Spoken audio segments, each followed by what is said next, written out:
Hello. So, biyahe mo de meron, no? Padulong mi sa Capitol. With the gang. So, kay sayo mi naggikan, diri mi nakapamahaw sa kuan, Kambingan, Kishan. Santo Niño or San Agustin. So, diri nga part, no? Di kay ko familiar kay user ko gaadto kuan gud tandag. So, diri mi, no? So, as usual, papaitan. Then ako ning first time nakaabot riya sa Capitol. So dako kay ngisi. Yeah, paabot na mo igo-igo nag 8 AM nya Monday man eh. So nag-flag ceremony pa, so nagpaabot kami nga mga human.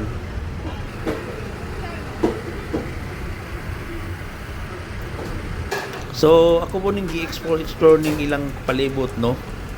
So dili dagi kano kanang naay mga kuhaon nga mga para dinhi o Registry of Deeds. So at least nakabulo ko. So mo ni mo gianhi ang project pohon. So ato lang ni ampo nga madayon. So namit na mo diya si Gob. Di na mo nang ang kuan palibot diya. Mo nang sa kuan. Paggawas nimo sa kuan katong hall. Then nag-lunch mi diha. Di ka po na ang person. Ang naong.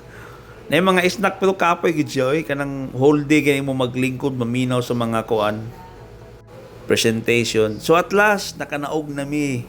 Then nagdali na pud mi ani kay nami adtuon nga kuan lain na pud nga transaction. So suliton kay layo-layo ra ning tandag, no. Kay para dili sayang ang kuan gastuan ning paglakaw. So suliton gyud. So napamigi adto nga kuan basta dili na ko isulti na transaction.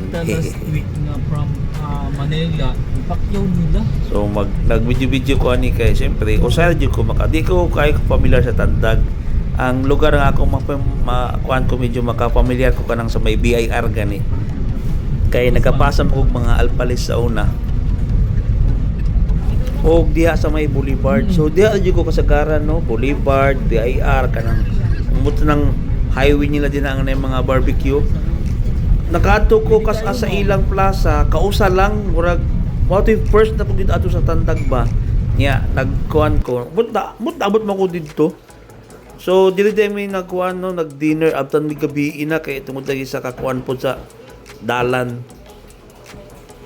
Nya ang among gikanan pang seafoods ang ilang specialty pero di man gid nako bet ang kuan isda. So mo na ilang palibot. O na mga nagkuanti at tennis. So mo ra to. Gabi namin nakauli.